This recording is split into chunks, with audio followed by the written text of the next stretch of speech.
और राजा कैसा था? राजा जनक जी जैसे ज्ञानी राजा, इसलिए पुर नर नारी सुभग सुचि संता।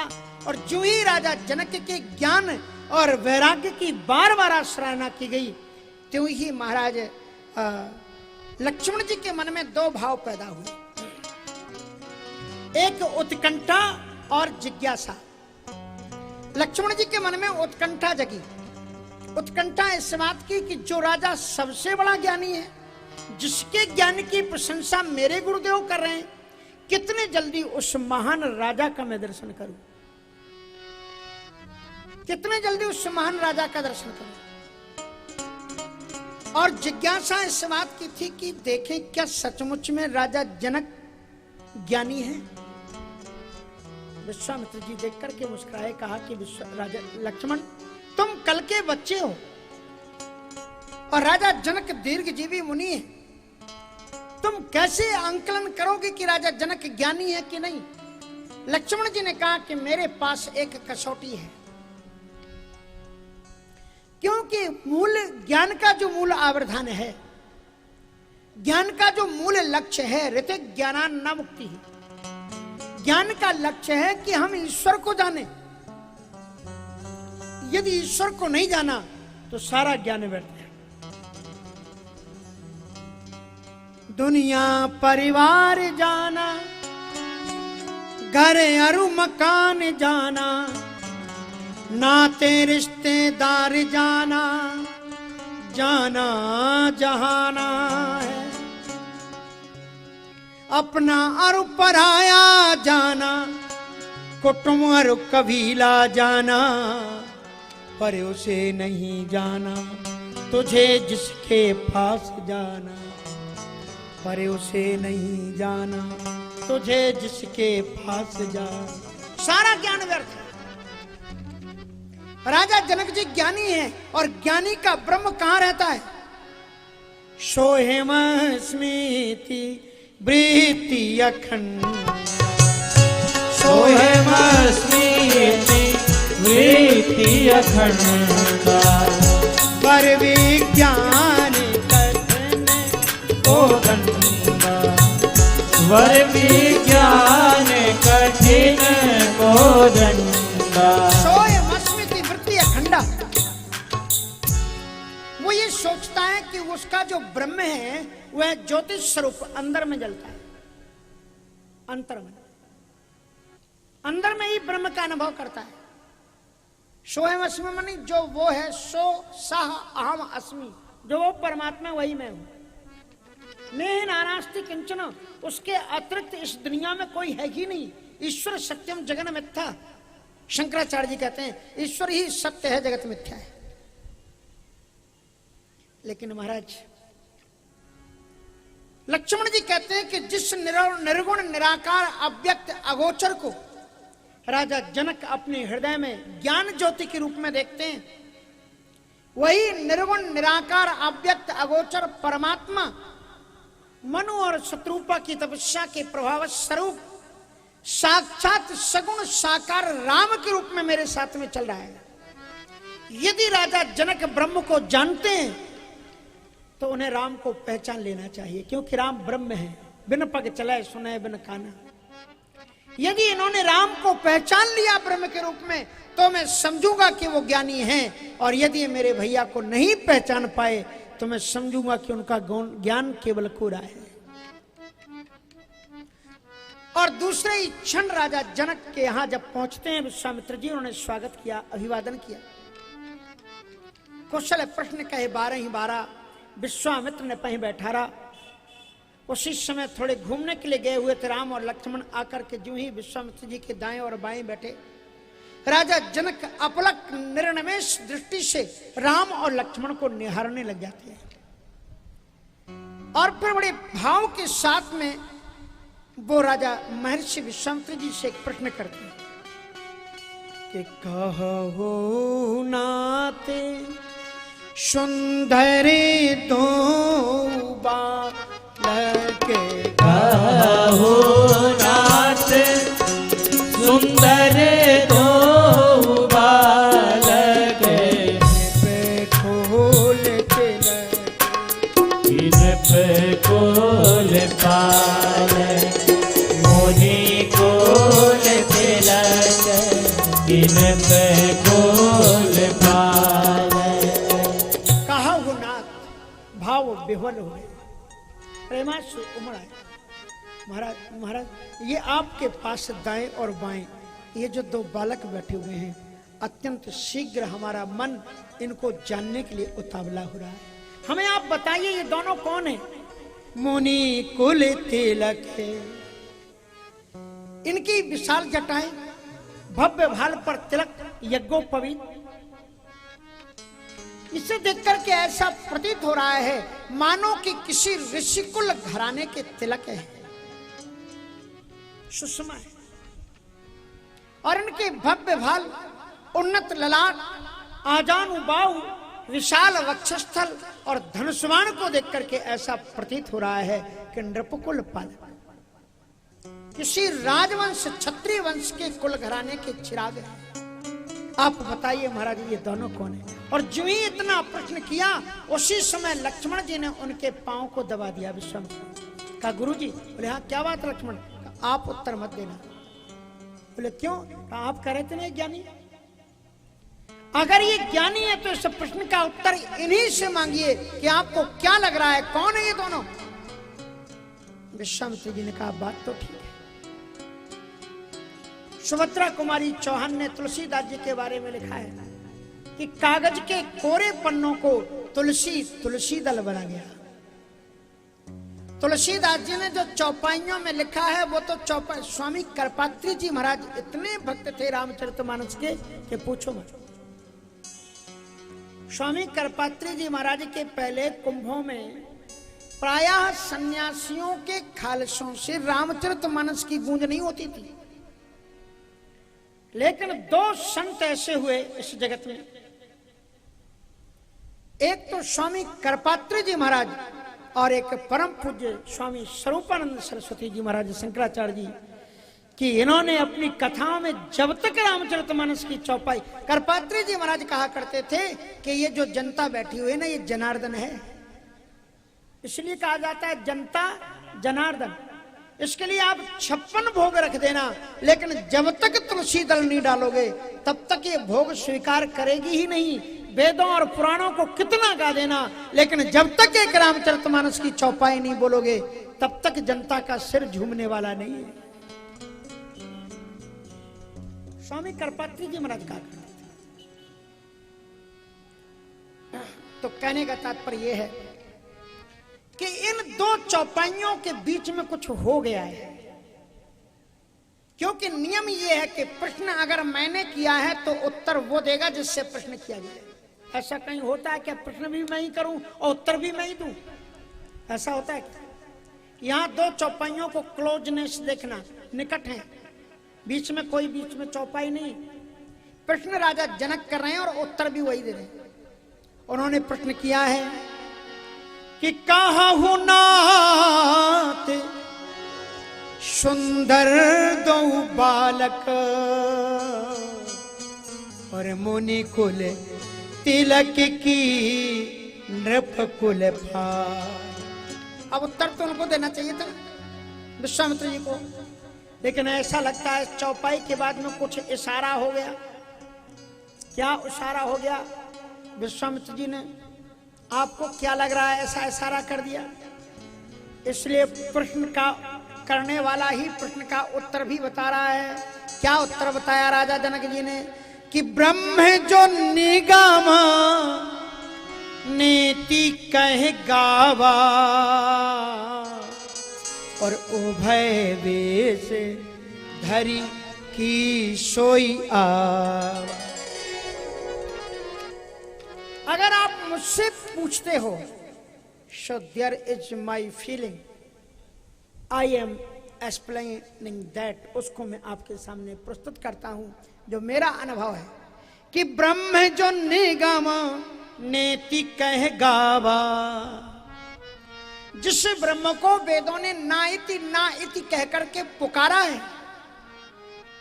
वही ब्रह्म सगुण साकार रूप में दो रूपों में आ गया।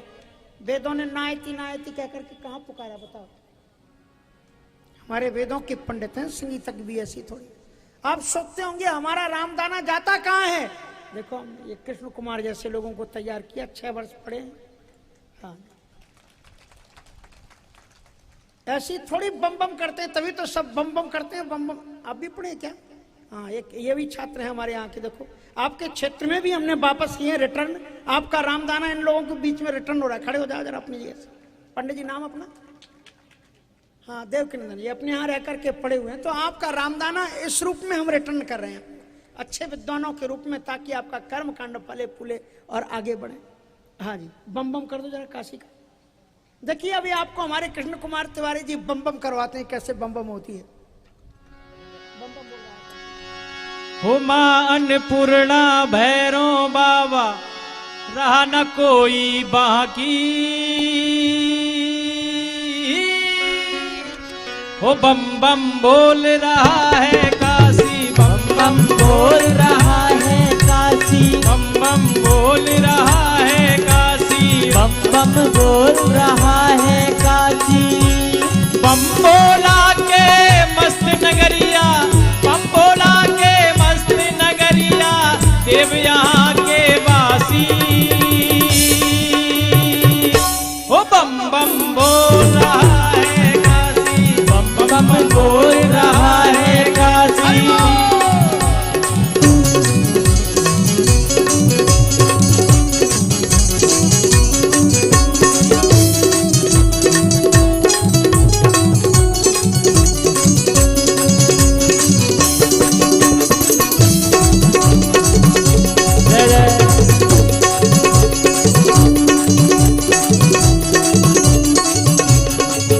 सब दूर दूर से आवेला, भोला के दर्शन पावेला, भोला के दर्शन पावेला, भोला के दर्शन पावेला।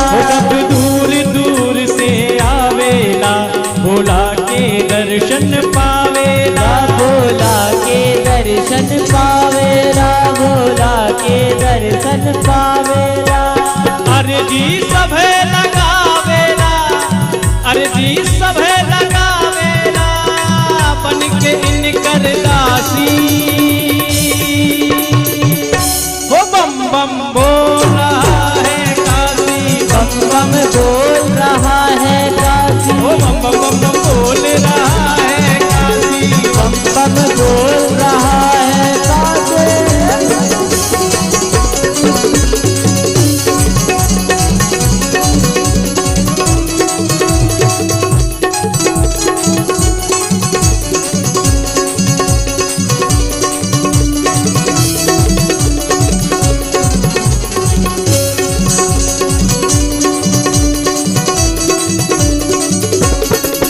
यहाँ भंगिया के भुगवा लागेला, दर्शन से भुतवा भागेला, दर्शन से दुखवा भागेला, दर्शन से दुखवा भागेला। यहाँ भंगिया के भुगवा लागेला, दर्शन से भुतवा भागेला, दर्शन से भुतवा भागेला, दर्शन से भुतवा भागेला।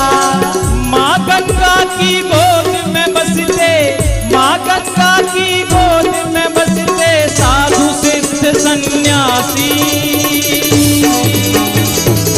वो बम बम बोल रहा है काशी, बम बम बोल रहा है काशी। वो बम बम बम बम बोल रहा है काशी, बम बम बम बम बोल रहा है काशी।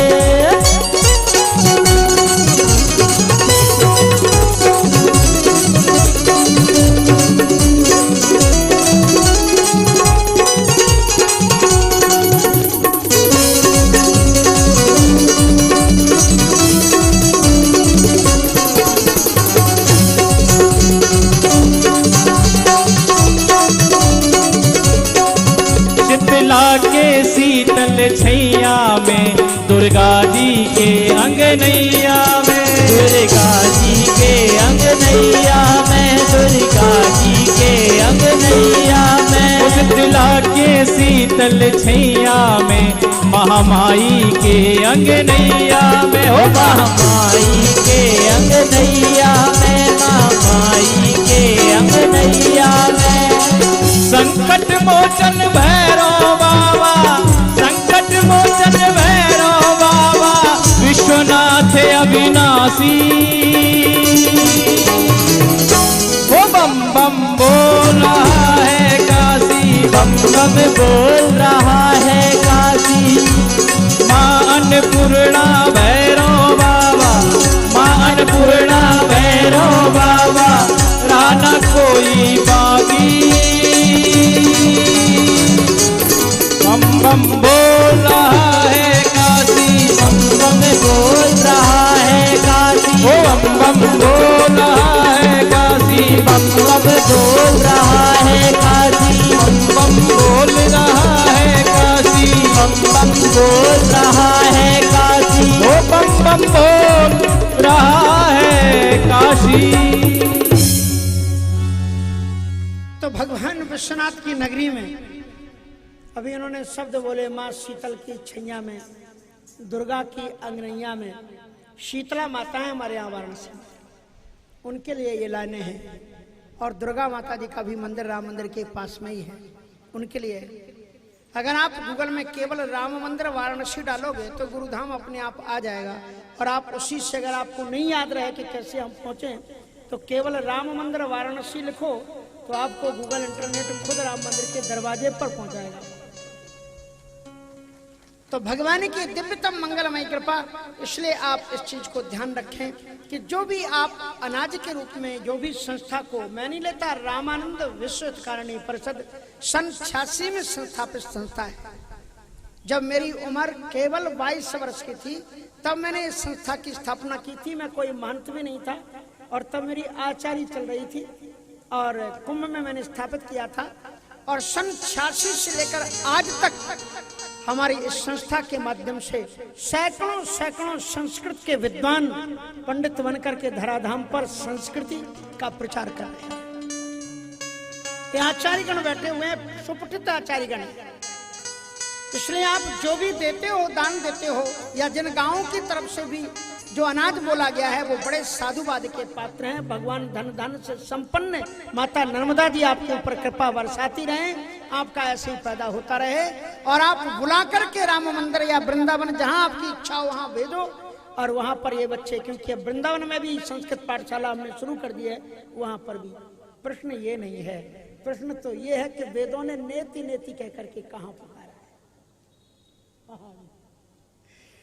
तो नेति नेति कहे वेद निरूपा,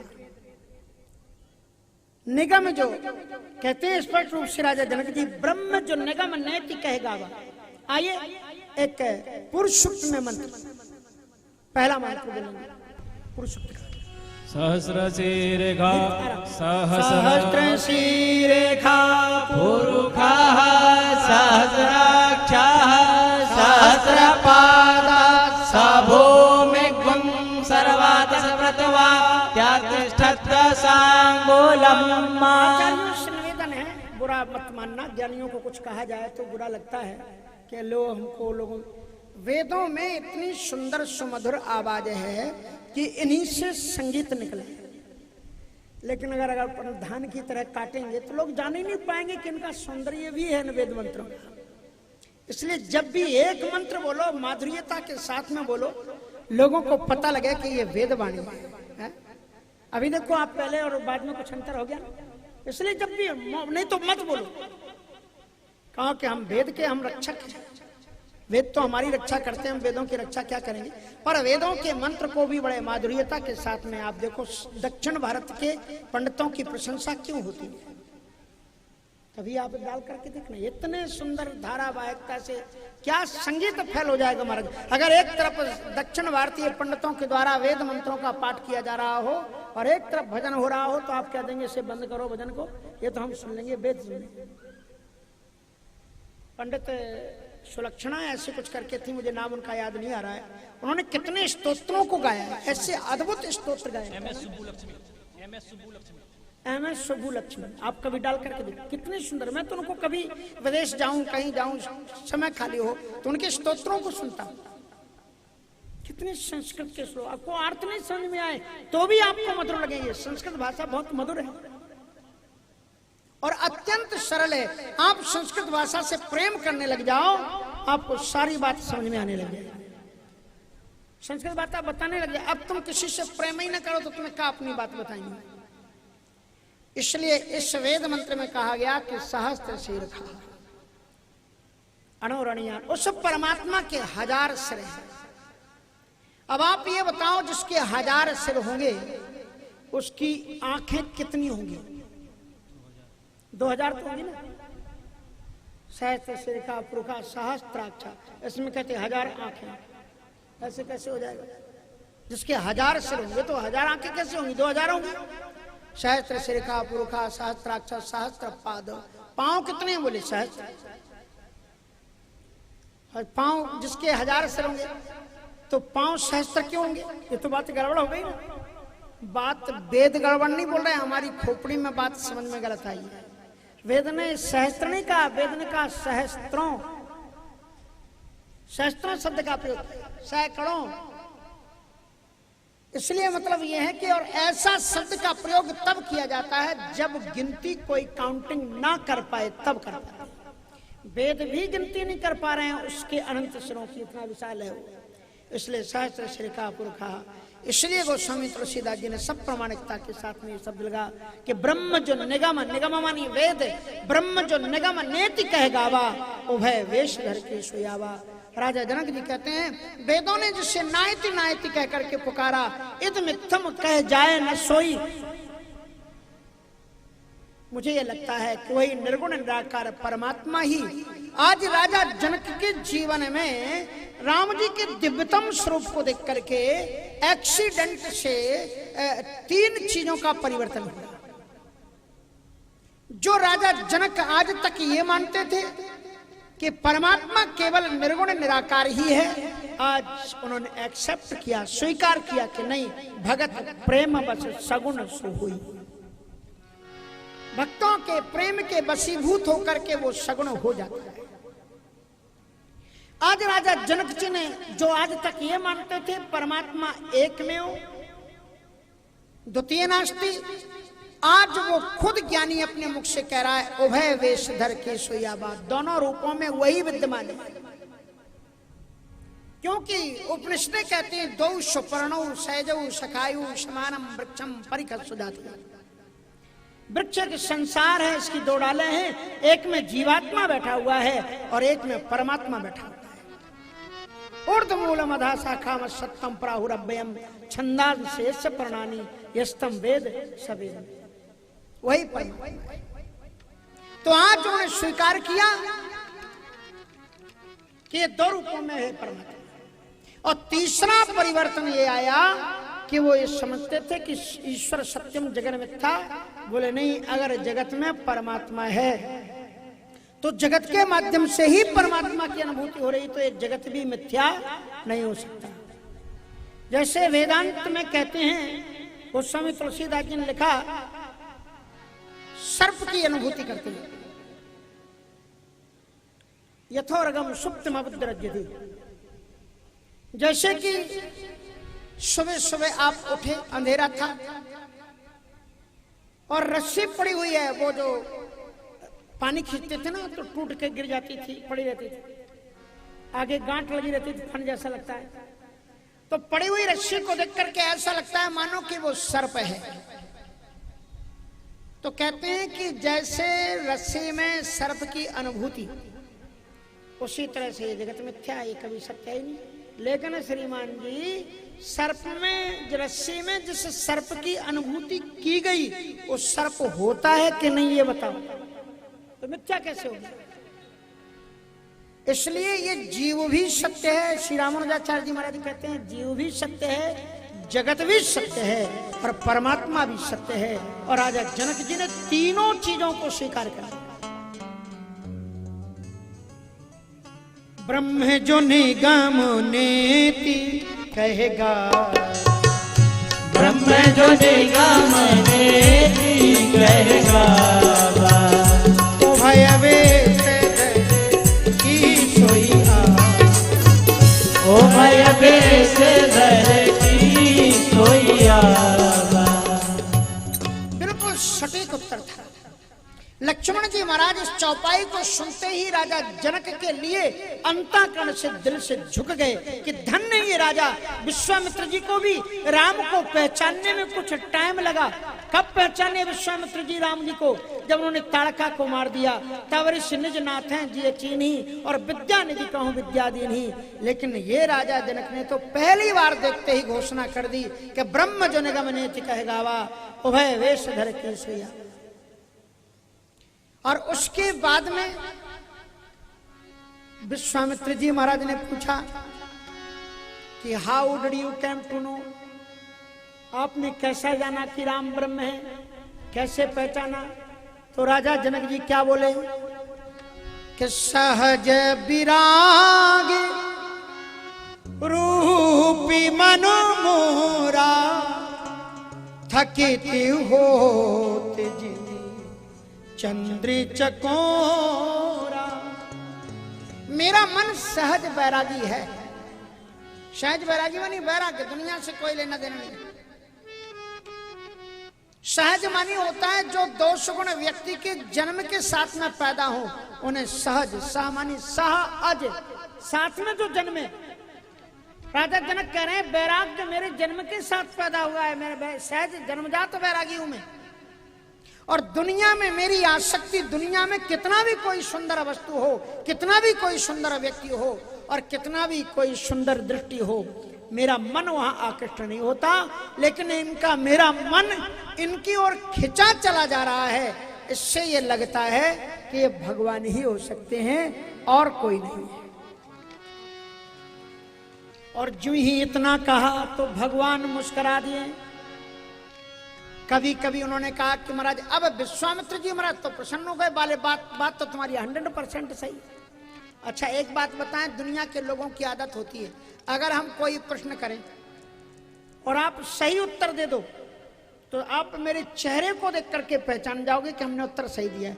लेकिन फिर आप प्रशंसा सुनना चाहते हो तो फिर आप पूछोगे महाराज जी हमने ठीक तो कहा ना, ठीक कहा कि नहीं, ताकि महाराज एक बार जरा 2-4 शब्दों में स्पष्ट कर दें अरे वाह तुमने क्या कमाल की बात की है। सोई राजा जनक जी कह पड़े कि महाराज कहो कैसी कही हमने? बिल्कुल अच्छी कही कक्का। लेकिन अब वही मामला बिगड़ गया। अगर राजा तो बाद में हुआ क्या कि विश्वामित्र जी पूरे नंबर देने जा रहे थे कि प्रिय सब ही, उन्होंने कहा कि कह मुनि बिहसे सुन मुनि बिहसे कहू निपुनिका, कह मुनि बिहसे कहू निपुनिका, बचन तुम्हारे ना होए अली। आपने बिल्कुल सही बात कही और तुम्हारा वचन पत्थर पर लिखी खींची हुई लकीर के समान सही है। वचन तुम्हारा ना हो अली का। लीक दो होती है, एक तो आप पानी में एक लकीर खींचते, जैसे आप लाठी मारो तो 1 मिनट के लिए लकीर बनती कि नहीं और 1 ही मिनट में मिट जाती। लेकिन पत्थर पर खींची हुई लकीर मिटती नहीं है। तो बोले बचन तुम्हारे ना होए अली, ए प्रिय सब ही जहां लगी प्राणी। कहने जा रहे थे कि ब्रह्म है। राम जी ने मुस्कुरा करके कहा कि कभी कभी जीव की दृष्टि का सत्य ईश्वर की दृष्टि में समाता, ईश्वर की दृष्टि का सत्य नहीं होता। कभी कभी कोई बात इत्तेफाक से ही सही हो जाती है। दिल्ली में एक जगह पर सत्संग हुआ करता था, दूर दूर के संत बुलाए जाते थे। उन्हीं में श्रोताओं में भी बड़े बड़े गजब के श्रोता होते हैं। एक श्रोता ऐसे आते थे कि वो हर एक कथावाचक की जब प्रशंसा, अरे इनसे तो बड़ा कोई विद्वान है नहीं, तो अभी हम पता लगाते कितने विद्वान। तो जाकर के उनसे पूछते थे महाराज आप तो बड़े विद्वान हैं, आप मेरे प्रश्न का उत्तर दो। बोले प्रश्न बताओ। बोले प्रश्न ये है कि हम दिल्ली से प्लेन में बैठ करके 2 घंटे में बॉम्बे पहुंच जाते हैं, तो आप बताइए मेरी उम्र कितनी है?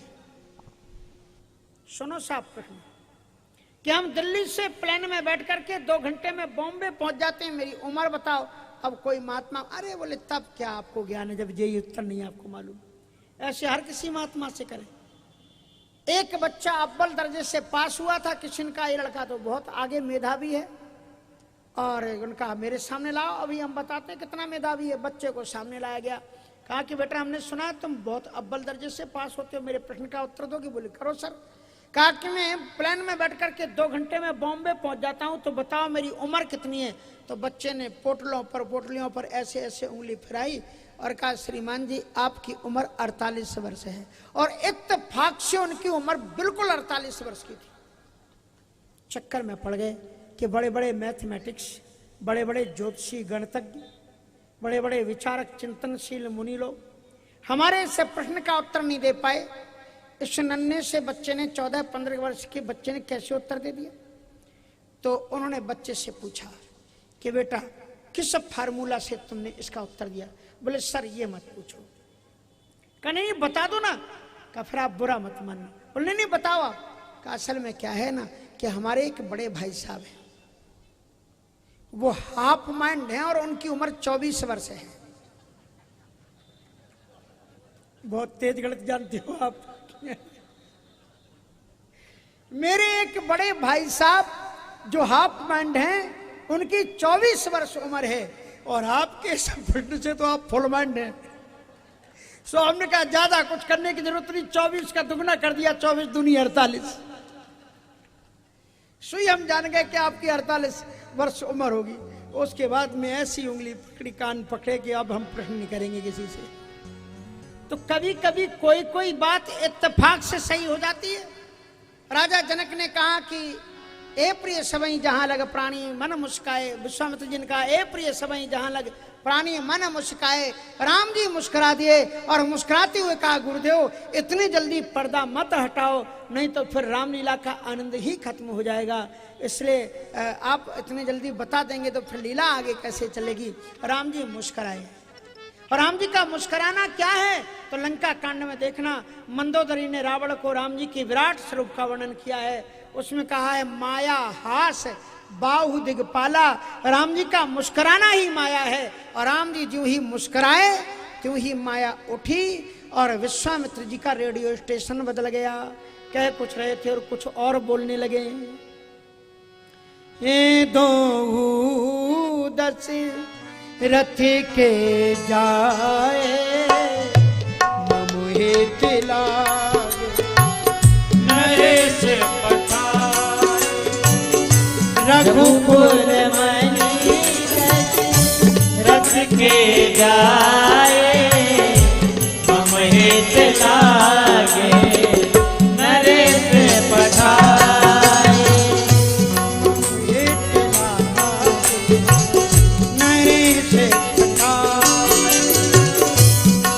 हित लागे नरेश पठार। अभी हाल ही कह रहे थे समस्त प्राणियों के अंतर मन हैं, सभी दिल में बसे हुए हैं। रमणते योगनांतो सत्यानंद चिदात्मनि। जो कण कण में रमण करता है, रम धातु से राम शब्द की निष्पत्ति होती है। कहने जा रहे थे ब्रह्म है।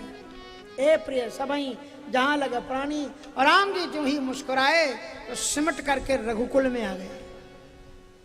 कहा रघुकुल के चक्रवर्ती सम्राट राजा दशरथ जी के दोनों पुत्र हैं, और परमात्मा जब धरती पर अवतार लेता है संपूर्ण ब्रह्मांडों के कल्याण के लिए लेता है। लेकिन संत ने ये कहा कि मम हित लाग नरेश पठार, ये तो मेरे काम के लिए यहां पर आए। लेकिन ध्यान रखना, एक संत बोल रहा है कि मेरा काम है, और संत का मेरा काम कुछ नहीं होता। ऐसे ही एक संत ने कहा था स्वांता सुखाय तुलसी रघुनाथ गाथा। ये मैं जो राम कथा लिख रहा हूँ अपने अंतःकरण की प्रसन्नता के लिए लिख रहा हूँ। लेकिन आप बताओ आज रामचरितमानस के प्रवचनों में जितने श्रोता एकत्र होते हैं, क्या किसी अन्य ग्रंथ में इतनी मात्रा में श्रोता एकत्र होते हैं क्या? सारी दुनिया के लोगों को आज ये लगता है कि तुलसीदास का अंतःकरण हमारा अंतःकरण है, हमें भी सुख शांति मिल रही है। संत का जो अंतःकरण होता है वो पूरे विश्व के दिल को समेट करके अपना दिल बनाता है, पूरी दुनिया की सोचता है। ये विश्व का मित्र है विश्वामित्र। और ये कहते हैं मम हित लाग नरेश पठाए। और जो ही उन्होंने कहा कि नरेश राजा दशरथ जी के बेटे हैं और मेरे लिए यहाँ पर आए हैं, राजा जनक जी ने पूछा किसके? बोले राजा, अच्छा राजा दशरथ के? हाँ, राजा दशरथ तो मुझे बहुत रिस्पेक्ट देते हैं। हाँ, तब तो मेरे बच्चे ही हैं, वैसे कह रहे थे ब्रह्म है, लेकिन फिर क्या बोले? तब तो मेरे बेटे की तरह हो गए। राजा दशरथ जी के बेटे तो मेरे ही बेटे। और इस प्रकार से यहाँ गोस्वामी जी ने लिखा कि मोह मगन मति नहीं विदेह की, महिमा सिय रघुवर स्नेह। राम जी के रूप का जादू है ही ऐसा कि जो इसे देखता है वो इस जादू में फंस जाता है। श्रीमद् भागवत का एक बड़ा प्यारा प्रसंग है। एक बार मैया यशोदा अपने लाडले कन्हैया को गोद में लेकर के आंगन में खड़ी हुई थी। हम लोग सोचते हैं कि राजा नंद बाबा ये तो किसान थे, छोटी छोटी मड़ैया थी इनकी। मड़ैया नहीं थे, ऐसे ऐसे महल थे कि आज अमेरिका के राष्ट्रपति के भी नहीं होंगे। मैं नहीं कहता है, श्लोक बोल रहा है, रत्न स्थले बारी चरक कुमारा। मणि जटत आंगन में मैया यशोदा अपने लाडले गोविंद को लेकर के खड़ी हुई। रत्न स्थले जानो चरह कुमारा। मणि जटत आंगन में मैया लाडले गोविंद को लेकर के खड़ी हुई थी। कन्हैया नीचे देख करके कुछ रोने लगा। मैया ने सोचा ये रो रहा है, चलो जरा जमीन पर उतार दें। कन्हैया ने ऊपर से देखा कि जैसा बालक मैया गोद में लिए वैसे ही बालक एक धरती में भी दिख रहा था। धरती में कौन था? उसी की तस्वीर दिख रही थी। सो वो नीचे उतर गया और नीचे आंगन में बैठ गया। सो वो तस्वीर भी दिखने लगी। अब उसने ऐसे ऐसे हाथ करे उसको पकड़ने के लिए, तो वो नीचे अंदर की जो तस्वीर थी उसके भी हाथ ऐसे ऐसे ऊपर को आए, खिलखिला करके हंसे उसमें। रत्न स्थले जानो चरह कुमारा, आदातु कामस तदलाव खेदान, निरीक्ष धात्री बदनम्बरो। तो जो ही वो नीचे दोनों हाथों से उन्होंने उस बालक को, जो अपनी ही परछाई उनको आंगन में दिखलाई पड़ रही थी, अपनी ही परछाई को एक और बालक समझ करके गोविंद उस पर रीझ गए। क्योंकि जब भगवान धरती पर अवतार लेते हैं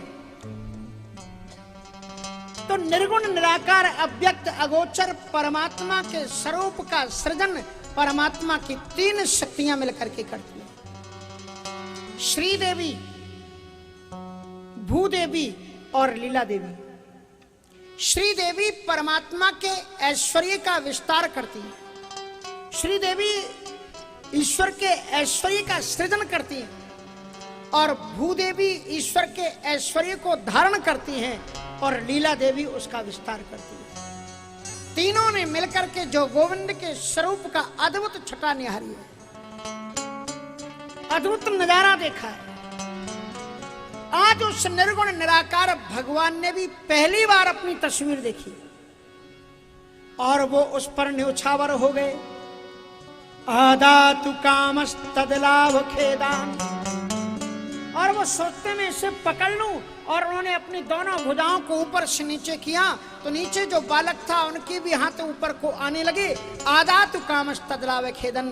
लेकिन गोविंद जब उसको पकड़ नहीं पाए, पत्थर पर ऐसे ऐसे हाथ करने लगे तो निरीक्ष धात्री बदनम्रो। और जब मैया को देखा तो मैया की ओर देख करके गोविंद रोने लगे ठुनक ठुनक करके। मैया यशोदा ने कहा, लाडले कन्हैया तू क्यों रो रहा है? कहा कि धन्य है मां यशोदा, तू ऐसे ही एक लाल को अपने गोद में खिलाती है, लेकिन मैं भगवान होकर के भी इस लाल को पकड़ नहीं पा रहा हूं, तो मुझसे ज्यादा सौभाग्यशाली तो तू है। यह है भगवान की दिव्य शक्ति। जब भगवान ही अपने रूप पर मोहित हो जाते हैं, तो यदि राजा जनक मोहित हो गए तो इसमें आश्चर्य की बात क्या है?